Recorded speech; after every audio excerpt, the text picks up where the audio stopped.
Praise the Lord. May grace and peace from the Father God and our Lord Jesus Christ be with you all. Once again, I would like to thank the team that is promoting World Day of Malaria for visiting us. It is our prayer that the Lord will bless the effort that you are making, so that in the final analysis, you'll be able to eradicate malaria in Ghana and the world. Thank you very much for coming. And we want to thank PIWC Odorkor for giving this special day to Pentecost University to be able to launch this important program. Thank you very much. I'm speaking on the theme, Aim for Excellence. Aim for Excellence. And I'm reading from Numbers chapter 32, verse 1 to 7. Numbers chapter 32, verse 1 to 7. I'm reading from the New International Version. The Reubenites and Gadites, who had very large herds and flocks, saw that the land of Jazer and Gilead were suitable for livestock. So they came to Moses and Eleazar, the priest, and to the leaders of the community and said, Ataroth, Dibon, Jazer, Nimrah, Heshbon, Elealeh, Sebam, Nebu, and Beon, the land the Lord subdued before the people of Israel, are suitable for livestock, and your servants have livestock. If we have found favor in your eyes, they said, let this land be given to your servants as our possession. Do not make us cross the Jordan. I lay emphasis on that one again. Do not make us cross the Jordan. Moses said to the Gadites and Reubenites, shall your countrymen go to war while you sit here? Why do you discourage the Israelites from going over into the land the Lord has given to them? May the Lord have mercy on us. Aim for excellence. When the Lord called the people of Israel, he called them through the promise that he had given to his servant Abraham. He swore by an oath that he was going to give the land from the river of Egypt to the great side, the Euphrates, to his descendants. And many biblical scholars believe that the land begins from over Jordan. After you've crossed Jordan, the land that is there, Canaan, was what the Lord was talking about. But God told Abraham that his people will go into slavery. Then after some time, he would deliver them. And when he delivered them, he would send them to that important land. So when the time was due, God called Moses, prepared him, and through his leadership, he was able to deliver the people of Israel from Egypt and right away send them to Canaan. But when they got closer to Canaan, they conquered some people, some Amorites there, Sihon and Og, the land belonging to two kings, Sihon and Og. He conquered the land. And after he had conquered the land, they needed to cross over to Jordan. But the Reubenites, the Gadites, and later on, another tribe joined them, half tribe of Manasseh, joined them and said that, oh, here is enough for us. We have seen that this land is very fertile, and we have many flocks, so we would like to settle here. And then told Moses that, do not allow us to cross over the Jordan to the other side. Meanwhile, the Lord had told them that he wanted them to cross over the river Jordan, get to the other side, and settle there. But when they saw that place, they said, no. here is enough. You don't want to continue. You will settle here. Allow us to settle here. That gives me a challenge. Why did they decide to settle there? Why did they decide to take on mediocrity? Why did they want the other people to cross over and fight whilst they enjoy themselves over the other side of Jordan? So I want us to find out who were those people. The Reubenites, the Gadites, and then the half tribes of Manasseh. Who were they? And then why did they have to make that request? Then we found out the outcome of the request and then apply it to our practical lives. Reuben was the firstborn of Jacob. So now we are trying to find out the background of those people who made the request.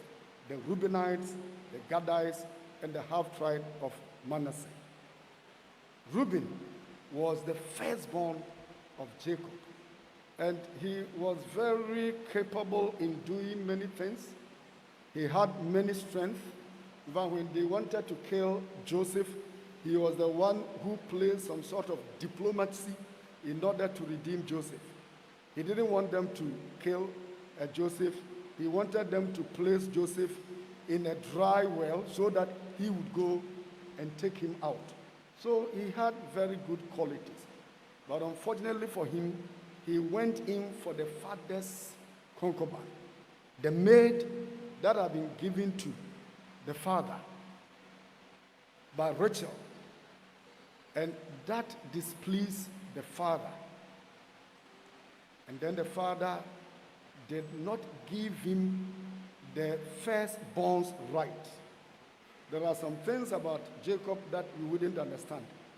Because there were 5 women in the house, and he had taken all the women, all the 4 women there.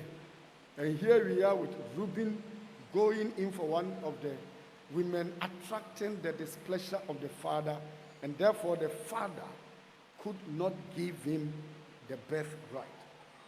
When this thing happened, Reuben was worried, and that affected the rest of his life. It affected him. Sometimes one decision that you make will affect you the rest of your life. So be careful about the decisions that you make in life. And when you come to the Gadites, they were also, Gad also was the firstborn of Zilpah. Zilpah was one of the maids of Jacob's wife. In fact, he was the maid of Jacob's wife, Leah. He was the firstborn. And then if you come to Manasseh, Manasseh too was the firstborn of Joseph. So these 3 people had some commonalities. There were some things that were very common with the 3 of them. All of them were firstborns. And they were the people who made the request. Now, knowing their background, what can you say influenced them to make the request? There is something that you need to consider. What influenced them? So now, I want us to consider the rationale behind the request that they made. The rationale. The reasons why they made such a request. Here, I see the first thing as wrong concept of life. Wrong concept of life. Now, when they approached Moses, they said, if we have found favor in your sight. What favor? Why were they talking of favor? Because Reuben was the firstborn. Because Gad was the firstborn. And because Manasseh was the firstborn, they were thinking that you should give us special favor. This is a good land. If you have found favor with us, if you think that indeed we deserve to have the firstborn right, give us this land. No, if you have wrong concept of life, you fail in life, you make wrong decisions, and that will affect you. Life is not just as we see it. You know, You should not just go in thinking that once I am the firstborn, I deserve everything. You have to work hard to achieve what you need to achieve. Most of the sufferings that we are having the sufferings that we are going through in our lives come from people who think that this is our right. Meanwhile, they have not fought for it. They have not worked hard for it. They've not studied for it. But they are thinking of their forefathers. That is the challenge. What causes troubles in our chieftaincy? Sometimes somebody thinks that, well, I come from the same family. I might be the elder, so I should be the king or chief. I may be the queen. Meanwhile, the behavior of that person is not good. Why are we sovereign on land guards? Because some people are thinking that, oh, this land belongs to us, it belongs to our forefathers. They don't want to work. They just want to hover around and get some money to live. But that is not how life is. Some people who follow politicians for following sake, vigilante groups, they don't want to work. They just want to follow people and collect money. Those sitting at chief palaces, the chief's palaces, when people are going around, they beg, can you give me something? Can you give me something? They don't want to work, yet they want money. Wrong concept of life. Go to the West. The Africans who are in diaspora, some of them are saying that you brought our forefathers here to come and work, and we need our right. They don't want to work. They don't want to study. You see them in America, you see them in Europe. We have such people too around here. But in life, you need to work in order for you to succeed, and in order to allow society to use you, and in order to give the Lord the opportunity to use you as he wants. Sometimes you may see some people coming to limelight, being given some appointments, being elected to some positions. You may not understand. You may think that, no, this person is new, this person is not old, he hasn't got experience. But somewhere else, he had worked hard, and God has seen something in him. If you come to the Bible, David wasn't the firstborn of Jesse. He wasn't. But when God wanted a king, he chose him. Why? David had proved himself in the job that he was doing. As he was watching the sheep, he will be able to defend the sheep. When wolves and lions and other wild animals came around, he was able to defend them, protect them. He was reading his scroll, playing his guitar. He was appealing to God in whatever he was doing.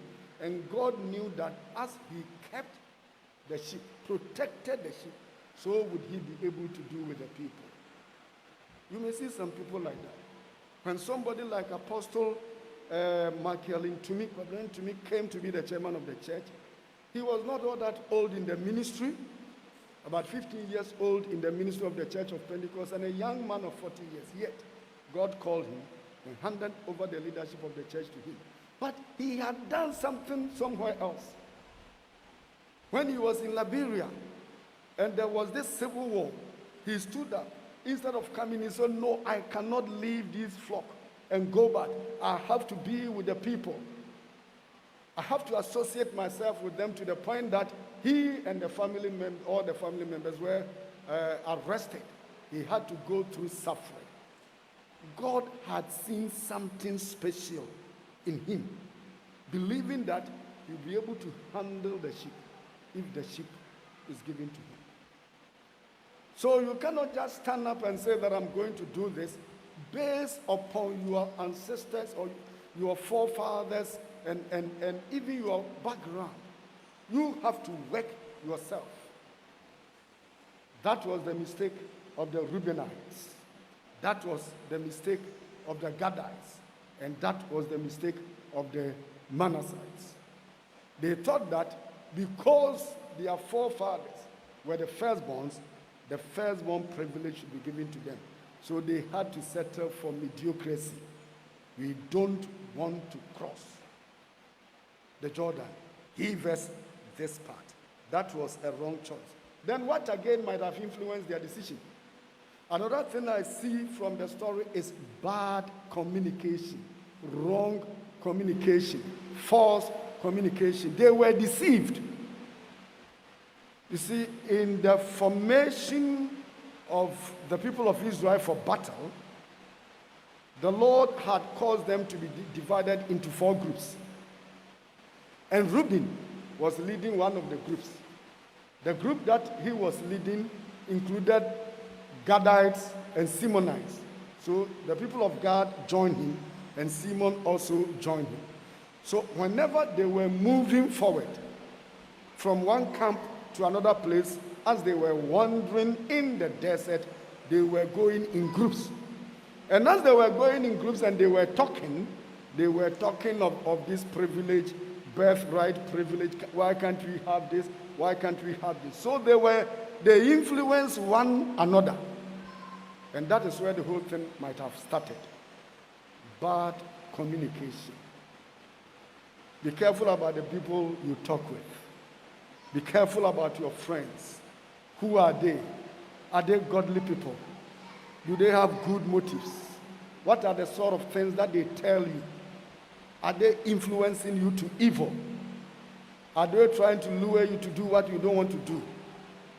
What is the basis of your communication? Do they encourage you to pursue for righteousness, to pursue for something good? What are the counsels that they give you in life? What do they want you to achieve in life? Be careful about the people you work with. But there are some people who are able to stand in the midst of even bad communication. They'll be able to pull themselves from the Lord. And that was Simeon. Simeon was among them, but he did not join them. And that is wonderful. We need to take stands in the midst of evil people. Then again, from their request, I see short-sightedness. They were short-sighted. Now, when they saw, if you read the quotation again, the very first verse 1, when they saw that the lands of Jazer and Gilead were ideally suitable for their flocks and herds, they were short-sighted. They saw it, it's good for us today, not tomorrow, because we have some sheep around, flock around. Let's settle here. They don't want to cross to the other side. Short-sighted people. Some people are only thinking of what they will eat today, what they will get today, and are not thinking of the future. Once he can get something today for his or her satisfaction, it is okay. What about tomorrow? What about the future? They are not thinking about that at all. So these people could not think ahead, but rather they want pleasure for today only and not for the future. You must be careful about short-sightedness decisions. Decisions that are very naive, simple-minded decisions. You need to think about such things well. And then finally on the request, I realized that there was personal interest.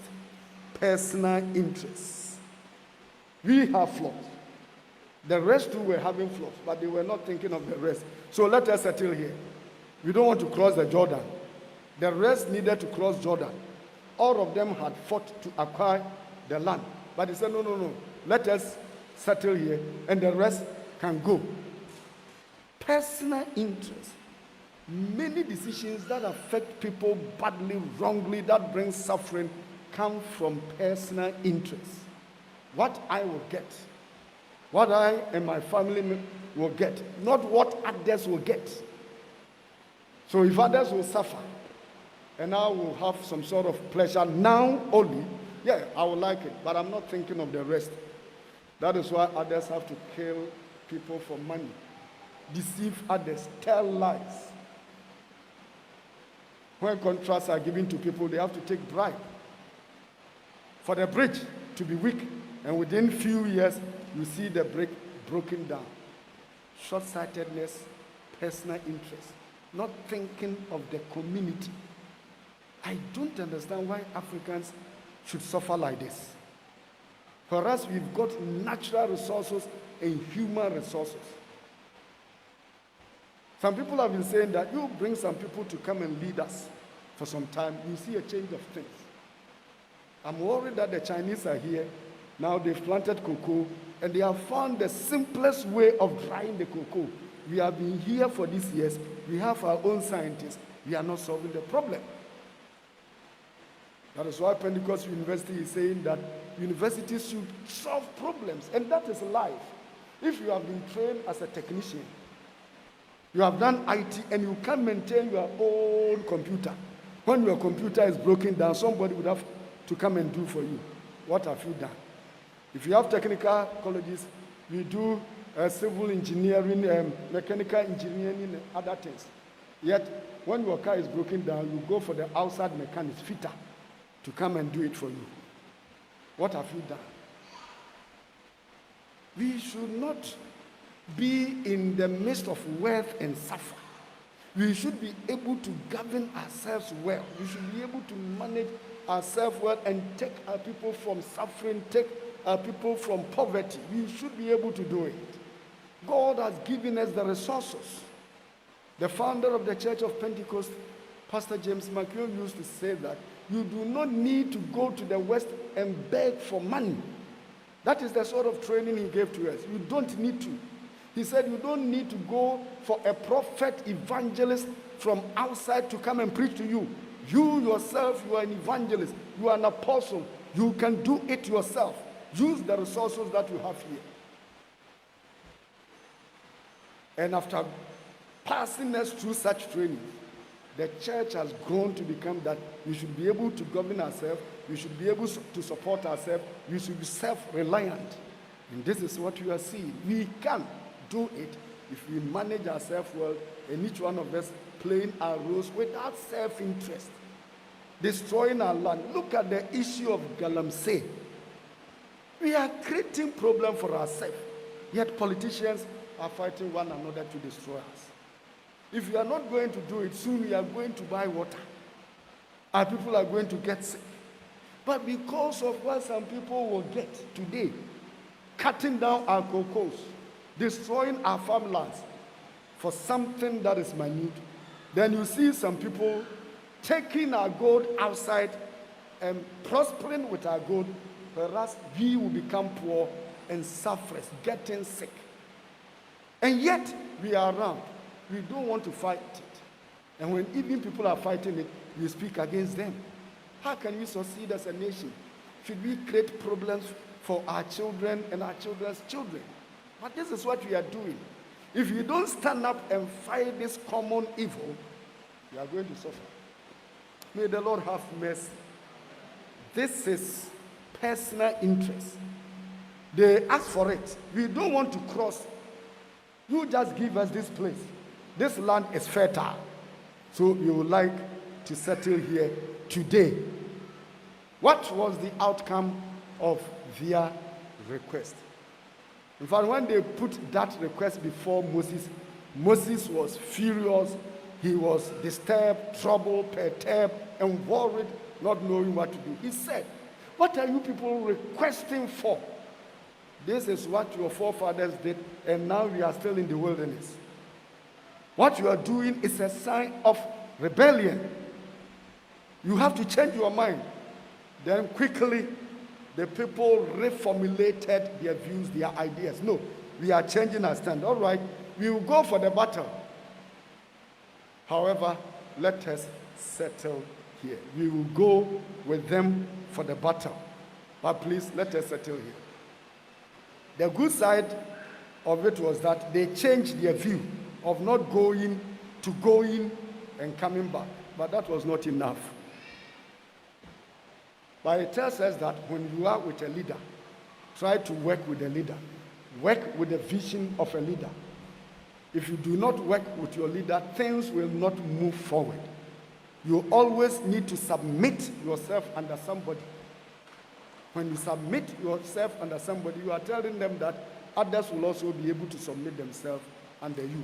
If there are policies, if our constitutions are there, if things are there, and you don't follow them, you are telling others that when I also tell you to do something, don't follow them, giving them bad examples. So for changing, that was okay.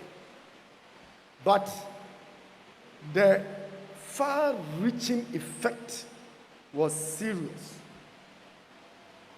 When eventually that land was given to them, this is what happened. When the Assyrians invaded Israel for the first time, they conquered all the people who were on the other side of the Jordan, who could not cross the Jordan. They were the first people they conquered, the Reubenites, the Gadites, and then the tribe of Manasseh, half tribe of Manasseh. They were the people who were captured and then sent to Assyria and settled them in other people's land because they were not protected by the river. You have to suffer before crossing the river. And we Christians understand that crossing of Jordan was a type of death with Christ. Our identification with the death of Christ is some sort of protection. And he allowed them to put some stones even in the river, a sign of burial. Our death with Christ, our burial with Christ. And then he told them to take some stones out of the water and then plant them on the side of Jordan. That is a type of our identification with the resurrection of Christ. So the Christian is dead with him, buried with him, and resurrected with him. So the crossing of Jordan was an important symbol. Physically, it was a protection. Spiritually, it is like our identification with them. But they did not have it, even the physical one. So they were the first people to be taken captive. Then if you go to the New Testament, when Jesus was ministering, and then he went to the Gadarene, the tribe of Gad, all the people there had changed their identity. They had lost the identity of Israel and now had joined pig business. Piggery was their business at that time, involved in pig. Meanwhile, pig to the Israelites was an abomination, but that was the business that they were doing. Therefore, when Jesus cast out an evil spirit and said that we are thousands, multiples, and then begged them to send them to the pigs, Jesus knew that the Gadites had lost their identity and they had entered into bad business, and therefore he allowed the demons to get into the pigs, and the pigs had to move to the sea. They had lost their identity because of wrong choice. So be careful about what you do in life. What are we talking about? Aim for excellence. In life, there may be many opportunities that will come our way. When an opportunity comes your way, make good use of it. Wherever you are, aim for excellence. Try to climb high. When there is an opportunity for you to do some courses, do it. Don't settle down that, oh, I've done some course here, and therefore I'm settling at SHS. Oh, that should be enough for me. There was a young girl who was quite intelligent at school, a singer, musician, but stopped SHS. He could not even complete because she wanted to sing. If she had completed, she could have excelled. Now that, and this is one of the opportunities that is being given to you, a certificate program on leadership. How can you make good use of it? There are many other programs that may come your way. When they come your way, Paul says that study to show yourself approved, a workman who needs not to be ashamed, but rightly handling the word of truth. So make good use of every opportunity that you have. If there's some sort of training, if there's something that you need to do, if you need to humble yourself, if you need to go there, don't say that here is enough for me. I like this mediocrity. No, no, no. Wherever you are, excel, prepare yourself, train yourself. Once you train yourself to a certain level, then the Almighty One will bless the efforts that you are making. And when He blesses the effort that you are making, you see results coming out. Then you can excel and make yourself available for society to use you, and also for the Lord to use you.